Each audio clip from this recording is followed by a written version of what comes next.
he would, tell his jokes about were true. He just say it in the most funniest way. Like BEBE's kids, from what I was told, was a real group of kids. In Hollywood right now, there's this whole thing of sequels and remakes and just reboots and stuff. BEBE Kids was your dad's like one of his most popular moments that I can recall for sure. If any talks about them trying to do a sequel to that you heard, BEBE Kids? That I heard of, no, I haven't heard it. A sequel to BEBE's Kids. I'm actually interested in actually doing it on my own. And kind of doing it a different way. Not necessarily a film, animated film, but I got some ideas I've been wanting. And you would be your father? In that, or would you cast it? That I haven't got there yet. I've been talking with some of my my team about that. We talking about me being my dad, and we talking about me casting somebody for it. But right now, we just more so in the developmental stages of the storyboard and what we want to do with it and how we can do it.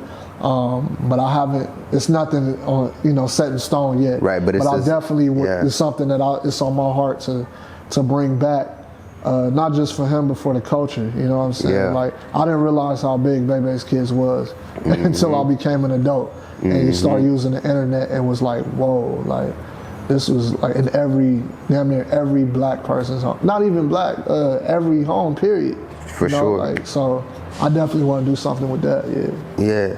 And your dad, another scene he did was House Party. Follow the drip. Follow the drip. Follow the drip. Do you get any backstories to any of his jokes? Did your mom ever give you some backstories to how he came up with this material? Not really. Not too many backstories.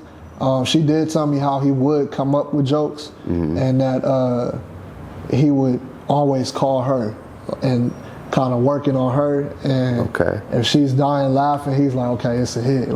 He gonna use it on the stage. He would call her and I think my aunt, and if it worked for them, if they're dying laughing on the phone, he'll use it. So she told me about the story where he called her and told her about BEBE's Kids and was like, I got this joke, and blah, blah, blah. And then he started telling her the story, and she didn't want to be on the phone at that time. Oh, wow. But she said by the time she got off the phone, she was in tears, crying, of laughter. So your dad ran it past your mom. Yeah.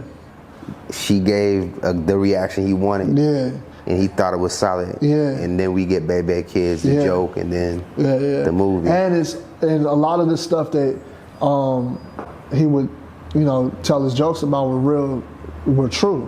He just say it in the most funniest way. BEBE's Kids, from what I was told, was a real group of kids that was bad.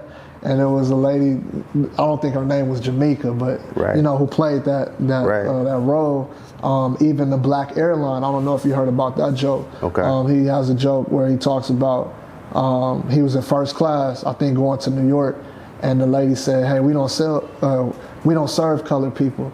And my dad say, "That's cool, because I don't eat them motherfuckers neither." So it's I was like, "Ma, what? How did you just come up with that?" And she was like, "That was a real story. I was sitting right next to him when it happened." Dang. So I was like, wow, it's just all them type of things where I was like, this is crazy, How does your your dad's passing was really abrupt. Yeah, definitely. Did your mother kind of express how she kind of worked through that? And it's weird, that's something I never really even talked to my mom about, how she got, through that phase. Yeah. And I think a lot of it is because it's just so deep. You know what I'm saying? My mom, at that time, you gotta think, okay, you got a child. First you have a son already, that's 11 years old. And then you're about to have another child, and you just get married to who you feel is the love of your life, and a tragedy just hits, and your husband is gone.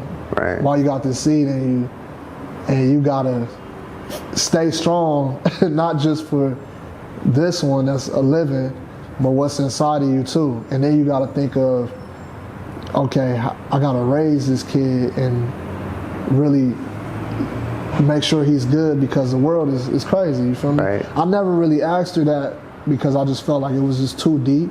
But she always tells me it's, you know, her family that got her through. Okay. A lot of whatever talk she had with my dad, their love and, you know, their relationship that they had, she knew like she couldn't just give up on life. It's like she got, you know, real close to God and spiritual and things like that. And, you know, it's definitely in me. I'm definitely a spiritual individual, but I just kind of just went off her lead, you know, like once I realized my dad was not here, he was this big time, you know, comedian and all this and that, I'll look at my mom and she'd get up every day, go to work, make sure we had food, make sure we had clothes, never saw her complain. So I was like, well, okay, well, if she cool, you know. Right, she set the tone for it. If she gonna be cool, then we gonna be cool. So, and my brother as well, you know, I have an older brother. And yeah, I just kind of went off of them. Right. Just played after them.